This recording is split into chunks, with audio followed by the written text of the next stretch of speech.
What is the purpose of life? Where did I come from? Where am I here? Where am I going? One of the first questions that comes to mind when considering our purpose of life is, where did we come from? Are we here based on random natural coincidences, or is there a higher intelligent being, a creator? Acknowledging the existence of a creator is the first step in understanding our true purpose in life. There are many logical and rational reasons for believing in a creator. 3 reasons we're going to mention briefly. The first, beginning of the universe. The first evidence that points to the existence of Almighty God relates to the understanding the origin of the universe. Imagine walking in a desert and finding a watch. We know a watch consists of glass, plastic and metal. Glass comes from sand, plastic from oil, and metal extracted from the ground. All these components are found in the desert. Would you believe that the watch formed itself? That the sun shone, the wind blew, lightning struck, the oil bubbled to the surface and mixed with the sand and metal, and over millions of years the watch came together by random or natural coincidences? Human experience and simple logic tells us that something that has a beginning does not simply come from nothing, nor can something create itself. Therefore, the most rational explanation is that a higher being created the universe. Now, this being must be powerful and intelligent, as it brought the whole universe into existence and created the laws of science which govern it. We can also reason that this being is timeless and spaceless, because time, space, and matter began at the creation of the universe.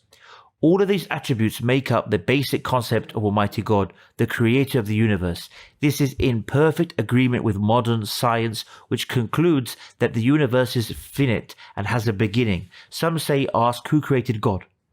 God is different to his creation. He is eternal, has always existed, has no beginning, and therefore the question of who created God is irrational. Point 2, perfection of the universe. The second evidence that points to the existence of an intelligent creator is the order and perfect balance of our complex universe.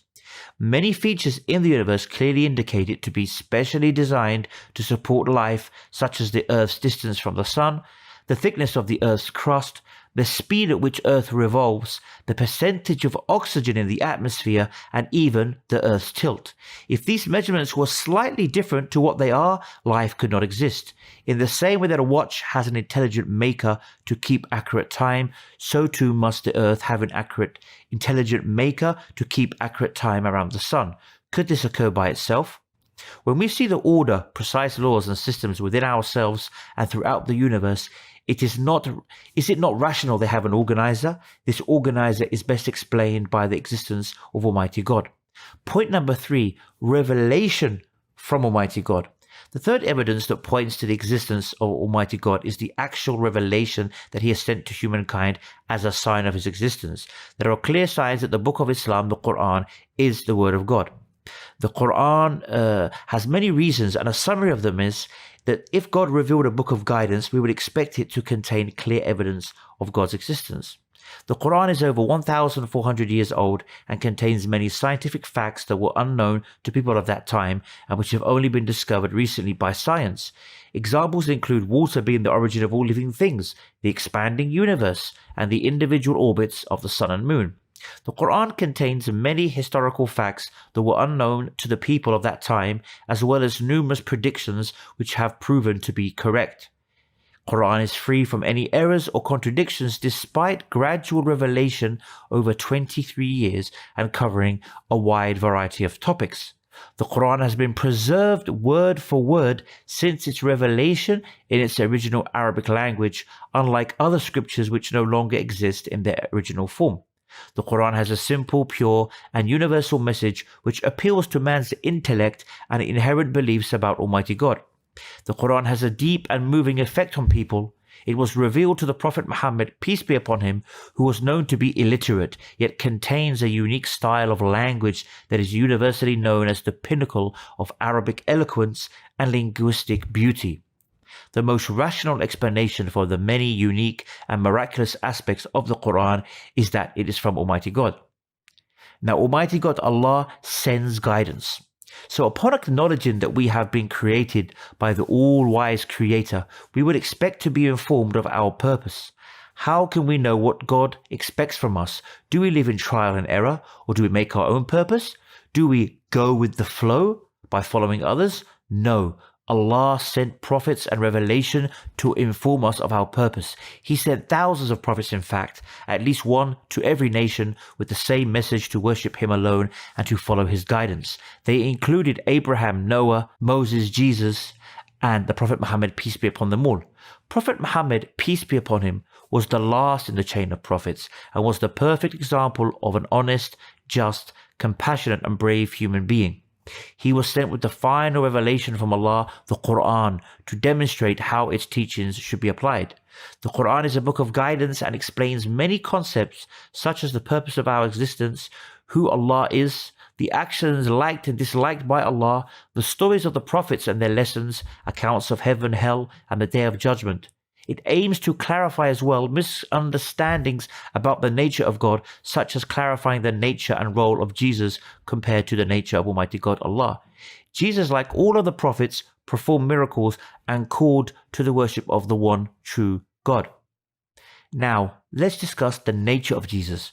When trying to understand the concept of Almighty God in Islam, it's important to discuss the status of Jesus given the widespread confusion and claims about his nature. Some Christians claim that Jesus is God, or part of a trinity, that is. He's the incarnation of God on earth and that God took on a human form. However, according to the Bible, Jesus was born, ate, slept, prayed, and had limited knowledge. All attributes not befitting to God. God has attributes of perfection, whereas man is the opposite. So how can anything be two complete opposites both at the same time? This is not rational.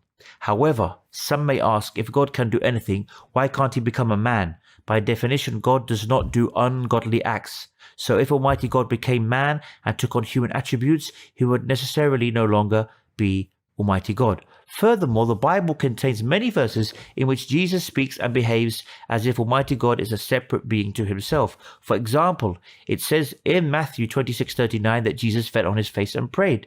If Jesus was God, then would a God fall on his face and pray? And if so, who would he be praying to? Some Christians claim that Jesus is the Son of God. We should ask ourselves, what does this actually mean? Surely God is far removed from having a physical and literal son. Rather, we find the term Son of God is symbolically used in the earliest biblical languages for a righteous person. It is used throughout the Old Testament for many righteous people such as David, Solomon, and Israel. The Qur'an says in chapter 19 verse 35, "It is not befitting for Allah to take a son. He is perfect and flawless."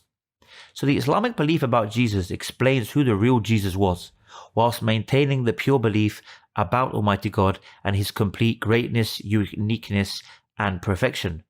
Jesus was an honorable prophet sent by Allah to call to the worship of him alone. So one will ask, why am I here? Everyone would acknowledge that our body parts such as our eyes, ears, brains, and hearts have a purpose. Wouldn't it then make sense that the individual as a whole also has a purpose? Almighty God, Allah the All-Wise, did not create us to simply wander aimlessly or to only fulfill our basic instincts and desires. Rather, we have a higher purpose to acknowledge and worship him alone so that we live upon the guidance of our Creator, and this guidance enables us to live a successful and blessed life in all aspects. This includes personal acts of virtue like prayer, as well as beneficial acts to society like being good to one's neighbors, supporting one's family, honesty, and caring for animals. Allah Almighty God forbids us from worshipping anything else like statues, the sun, moon, saints, priests, or even prophets. He does not need any partners or intermediaries, and everyone can always worship Allah directly. He describes this life as a test, and people are tested in different ways. We cannot control what happens to us, but we can control how we react. Patience during adversities and gratitude for blessings are a means of getting closer to God and attaining eternal paradise. We are also warned of a terrible punishment in the hellfire if we choose to disbelieve and ignore his commands. So what do I do now?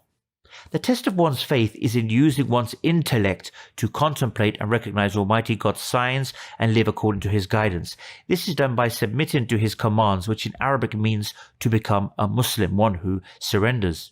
Allah, the one and only Creator, And the word Allah in Arabic has made Islam accessible to everyone regardless of their history, background or present situation.